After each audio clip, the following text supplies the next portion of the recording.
Okay, last time we went through all the presentations briefly, and that means that we have a pretty good idea of what this class was about, or is about. It's not quite over yet.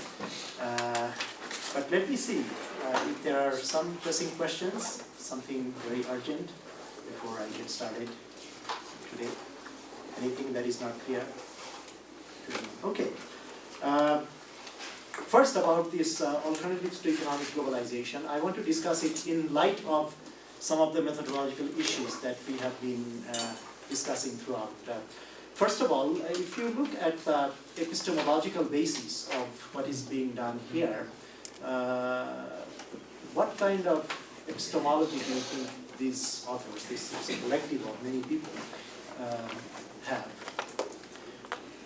How do they know what they're looking at actually is relevant or true? What would be your inference? You know, you have read it. I trust you have read it, and someone even reported on it the last time.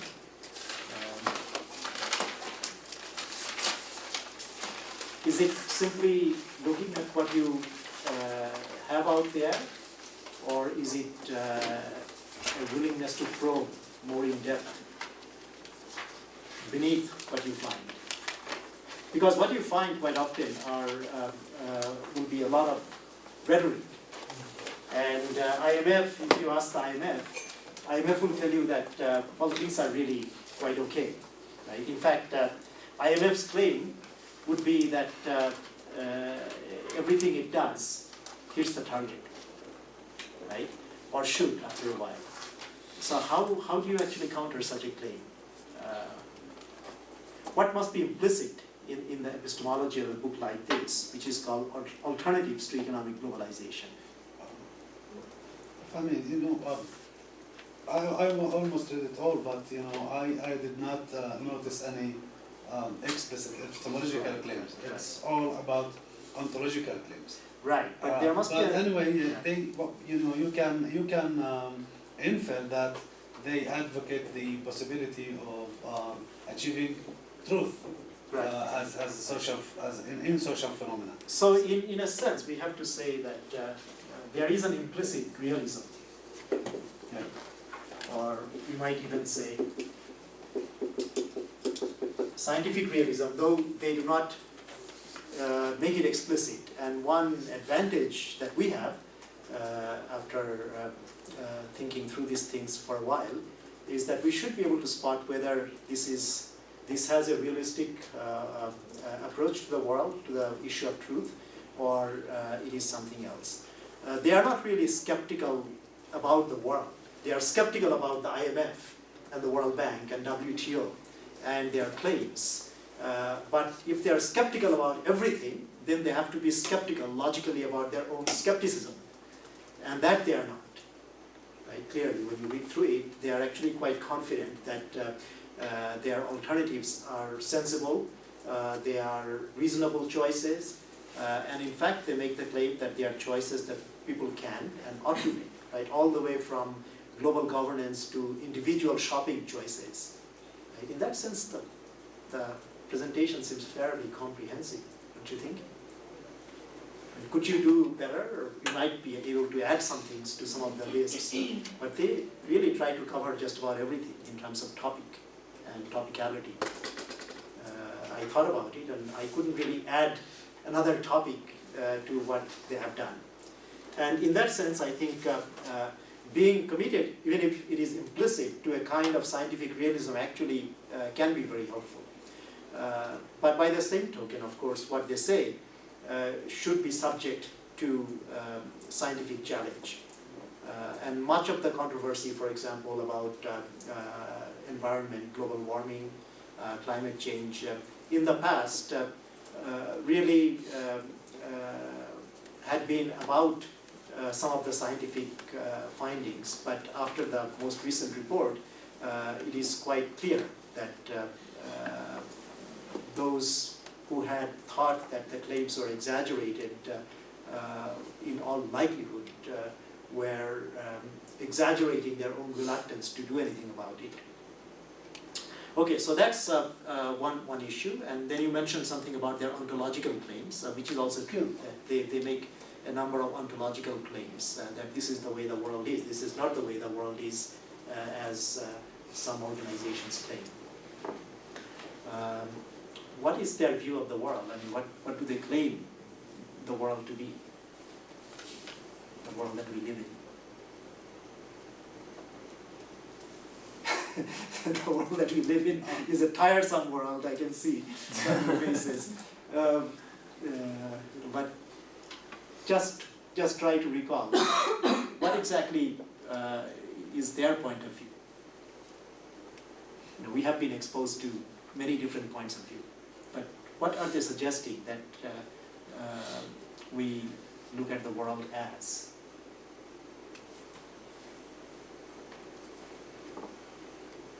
First of all, the world is out there. It is real. It does exist. It is not somebody's figment of imagination, right?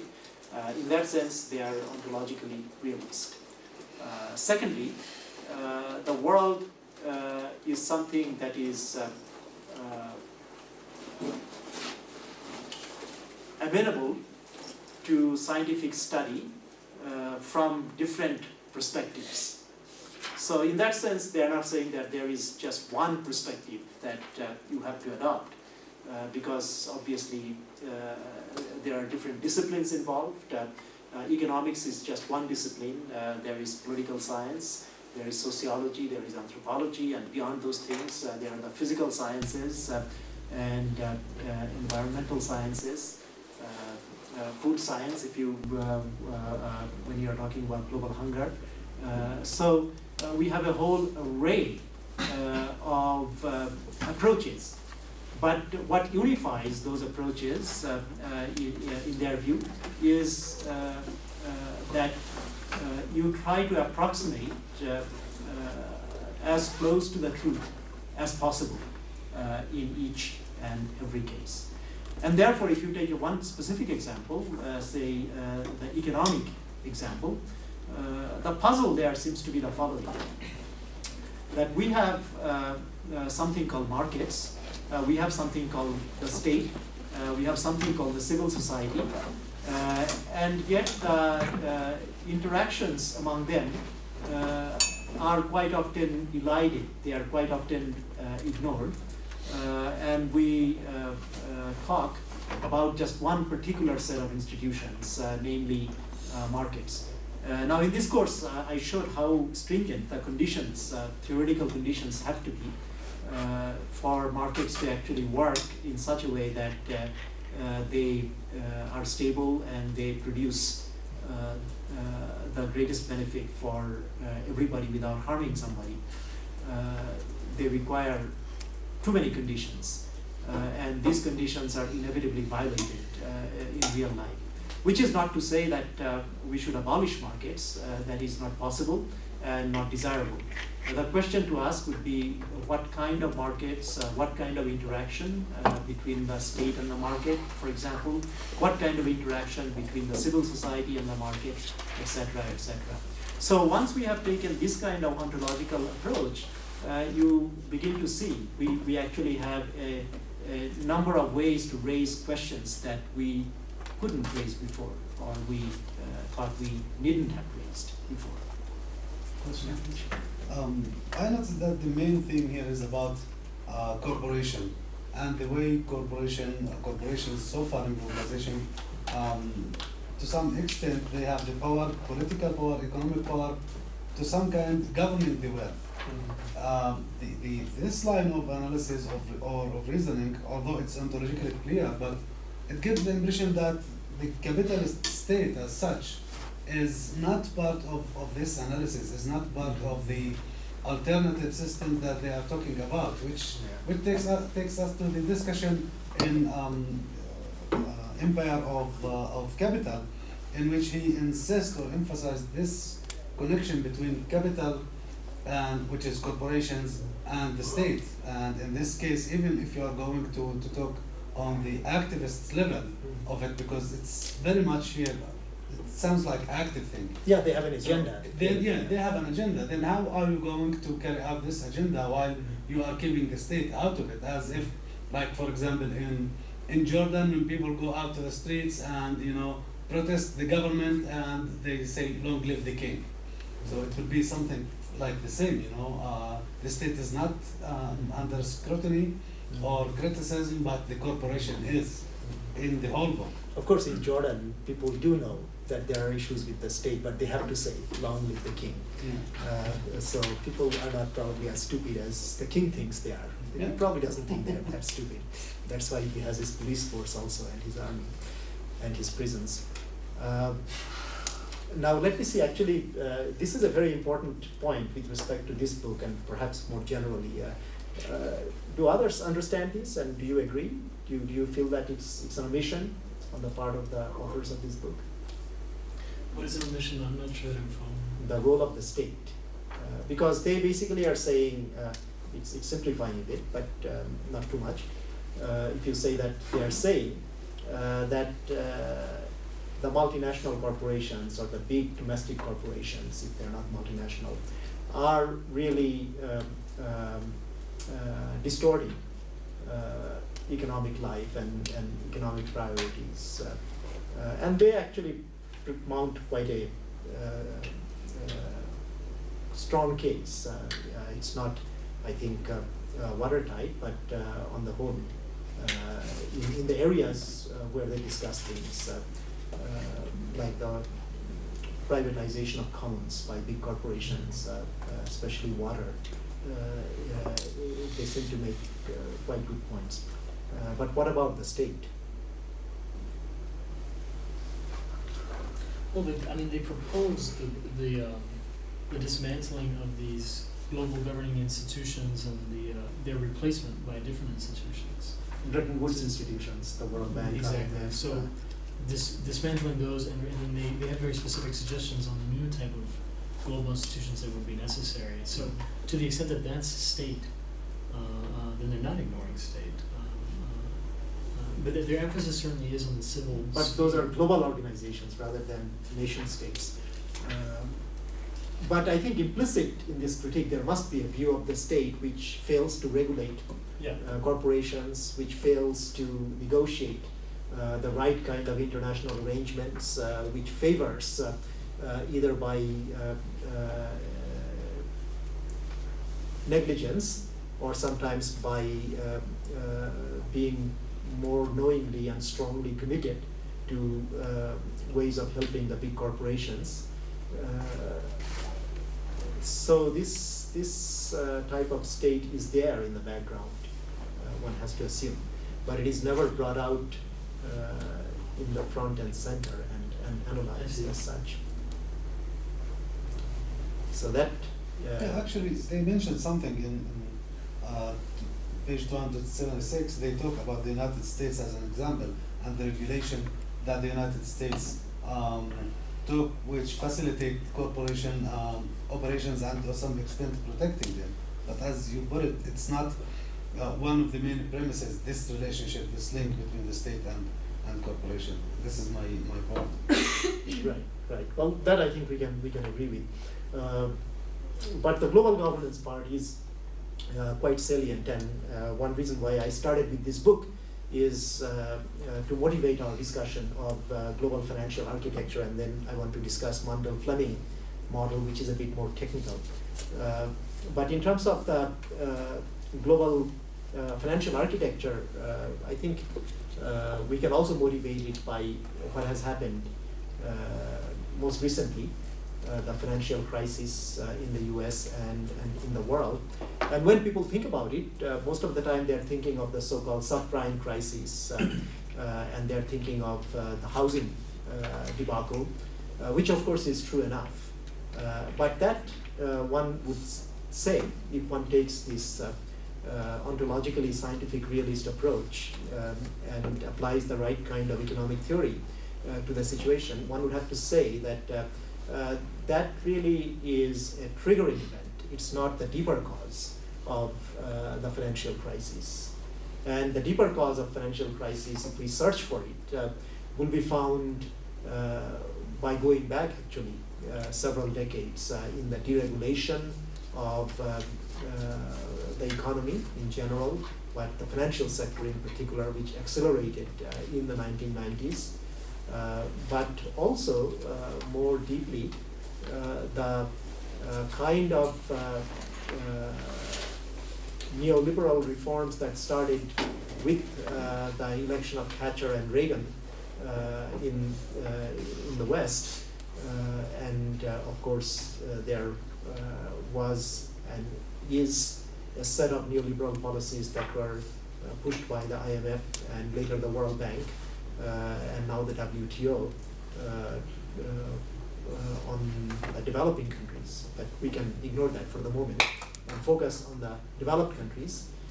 You have since 1980s a tremendous increase in the inequalities in wealth and inequalities in income distribution. Now, what do these inequalities do? If you look at the behavior, simple behavior of human beings in economic terms, and focus just on the consumption function.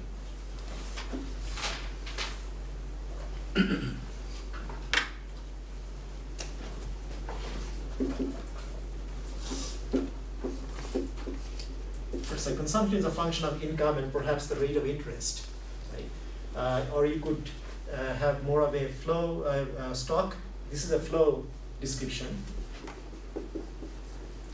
You could also have consumption as a function of wealth and a bunch of other variables.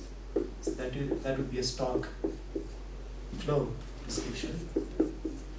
Consumption is a flow, but consumption is determined by your stock of wealth. Now both are true, and a good consumption function will have to incorporate elements of each. Now what happens when you are a high income person? If you're a high income person, you of course can consume much more than a low income person, that's obvious. But what do you consume? Usually after necessities you consume more luxuries, but there is a limit also to luxuries. And then you turn speculating, right? This is a nicer name for gambling. So you have a lot of money, you don't know what to do with it, so you dump it in the stock market, you speculate in derivatives, you speculate in all forms of financial games. Now, if speculation is something that is a small amount of the market compared to the rest of the market, it need not be a problem, because unless you really want to legislate everything, which is, I think, ultimately foolish, and prohibit people from doing things, you won't be able to stop speculation. And even if you do that, you won't be able to stop speculation. There were these sumptuary laws, to take an analogy, during the Middle Ages, and also laws against being ostentatious. And the Catholic Church actually tried to enforce these things in the Middle Ages. So Italians, being very clever, developed all these dishes where you put everything together. So if you could have just one dish, why not have everything in that dish? And many wealthy women would wear one type of sleeve, which is all that would be allowed under the laws. But underneath you'd find many layers of very expensive embroidered brocade and silk and other kinds of stuff. So there are always ways to get around these kind of laws. On the other hand, if you do give people a lot of money and there are no laws to prevent it, it's definitely going to be much easier for people to indulge their fancies and whims.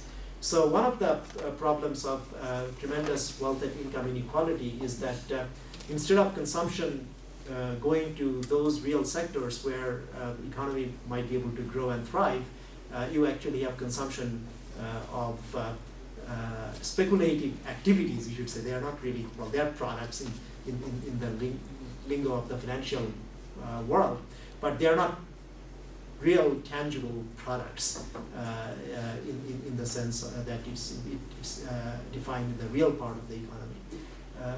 So they are more like financial services, if you want to make the distinction. So what happened with all these inequalities, which indeed grew tremendously during the 80s and 90s, and we had this internet revolution at the same time, and people could sit in front of their computers and play the investment game without knowing very much about the risks and financial markets. So we had predictable results with crashes in the late 90s. And from that time on, the Fed actually took the stance that it had to save the economy. And to save the economy, it had to keep the interest rate low, it had to give a boost to the housing sector and other sectors of the economy, which it did. It was a calculated gamble, although Greenspan, I think, underestimated the real risks that were involved. I don't know what he was thinking. He later on wrote a book which had the word turbulence or turbulent in the title, right? But he did not say mea culpa. He didn't say I'm the one who did all these things. In fact, he felt pretty good about doing all these things and having saved the economy from going into a tailspin. So what happened under Greenspan was something that was not recognized till now, actually, and some people are not figuring out even today. So we have to face a situation where you have a number of very questionable financial instruments in a world where we don't also have any kind of global financial regulation or control over capital flows. And that's how the subprime mortgages, which were sliced and diced and repackaged and sold again and again in the form of derivatives, which are actually assets that are fictitious in the sense that they are like functions of other underlying assets, and it's very difficult to figure out how the underlying assets, for example, foreign currencies, relate to the derivative ultimately. So it creates tremendous problems for risk assessment in the market. And there are various kinds of risk, from credit risk to market risk to liquidity risk. You have to pay attention to all those different kinds of risk. And individual risk is usually handled by diversification.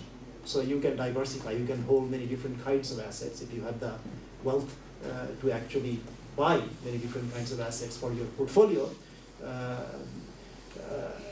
But not all risk can be diversified away.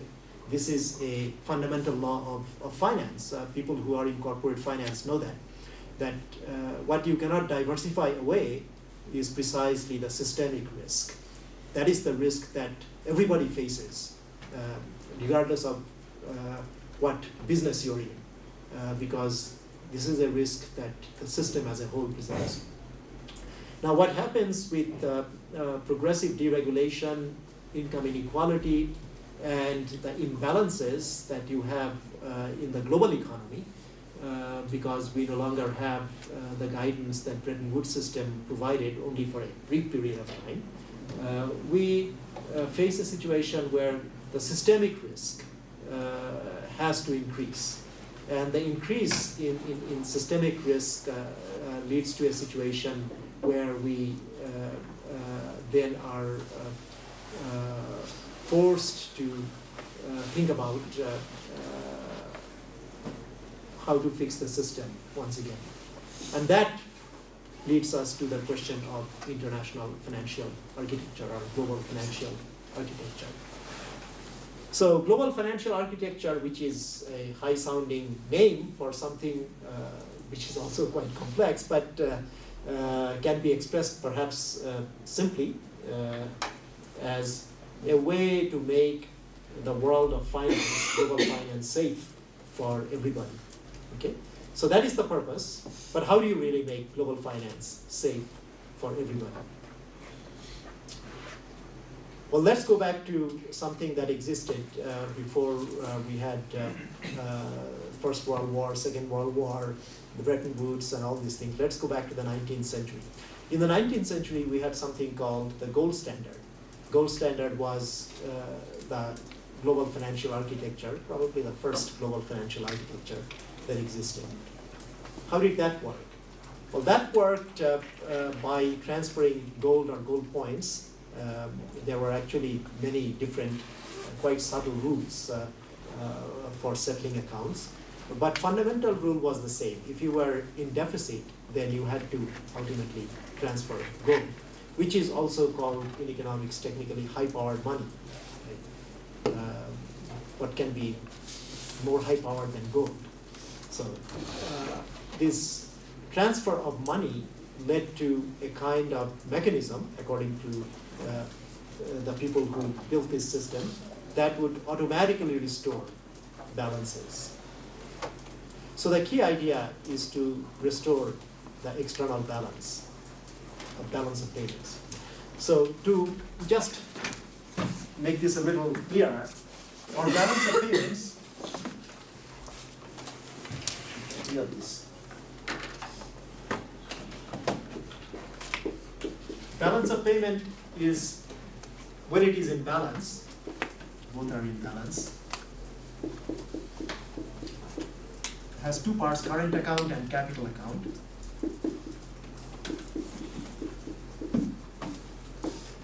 And when they are in balance, the balance of payment is actually zero. You don't owe anybody anything and nobody owes you anything.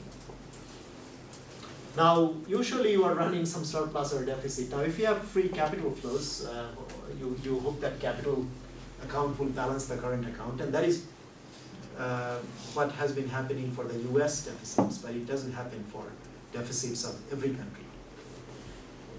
In the gold standard, if you ran a current account deficit, let's say, and we'll simplify by calling it a trade deficit. So your trade balance was in deficit. You exported less than you imported from others, which is the case in this country. Then what would happen? In those days, you would have to transfer money, okay? So your money supply would decrease in terms of gold. Now in those days, people thought that money supply was directly related to price level. So the idea was that if your money supply went down, then your domestic price level should go down. Okay? And price level going down would mean that your exports would become cheaper, right? So exports would increase and imports would become more expensive, so imports would decrease. And then eventually the balance would be restored. This would go on till your balance was restored. So is that clear, this mechanism? This mechanism actually worked automatically. So it has a kind of automaticity. And it was called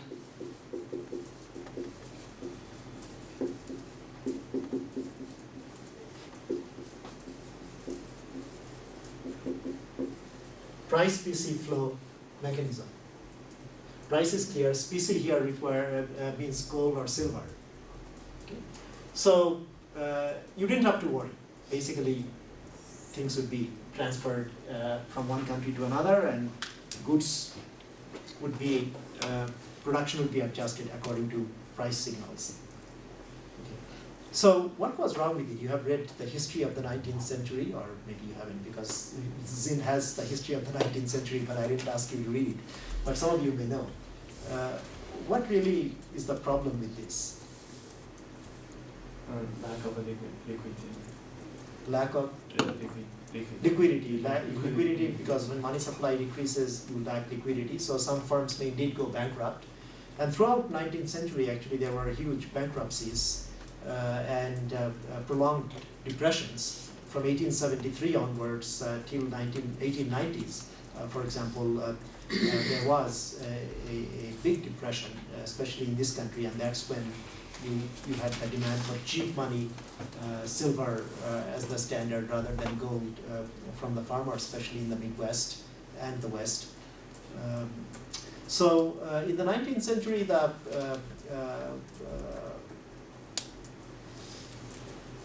situation was such that you did not have organized working class movement. There was no demand to keep the economy at full employment level. And economists kind of pretended that it would always be at full employment level and only price would move up and down.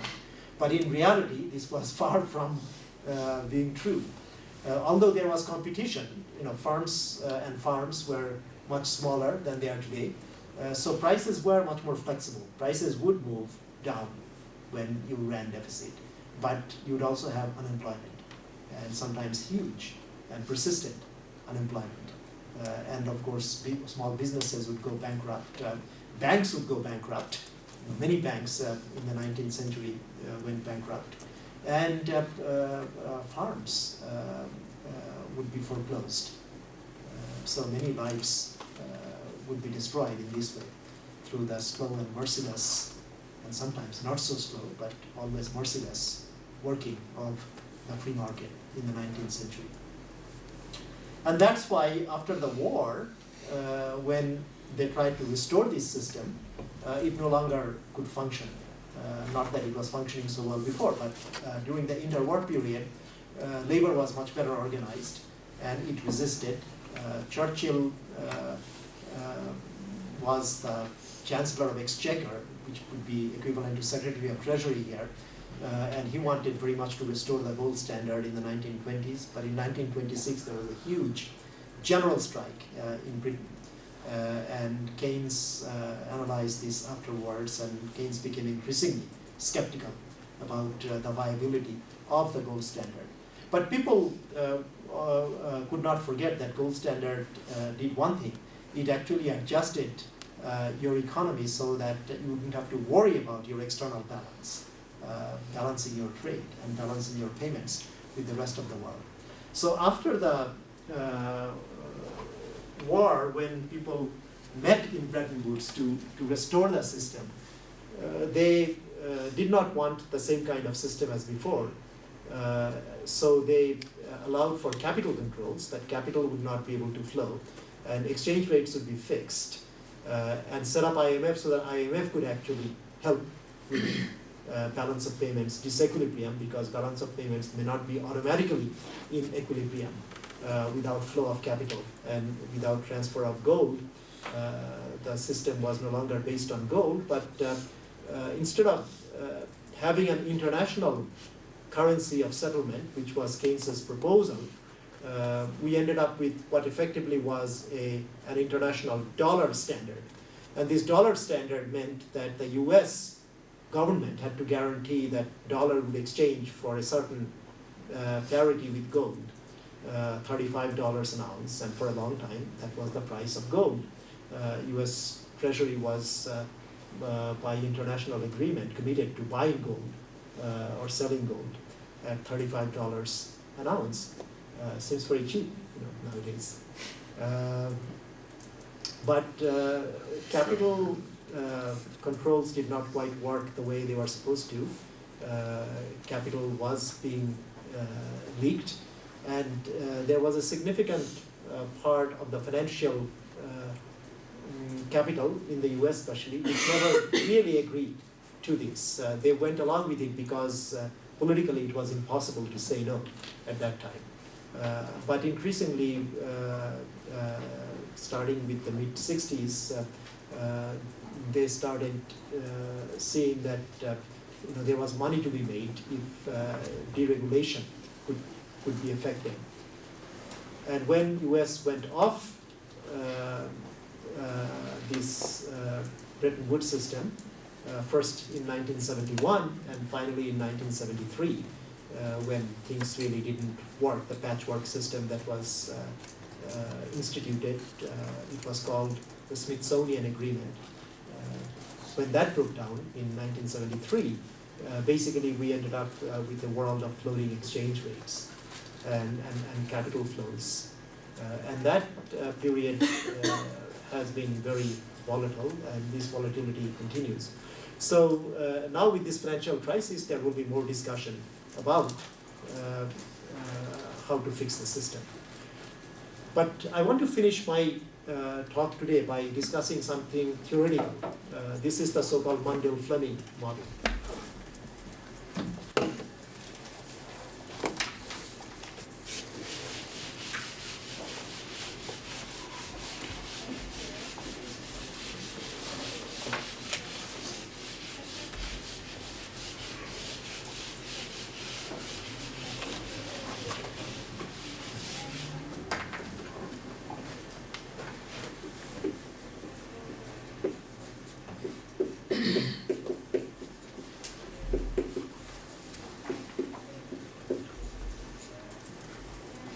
Now, as I said, I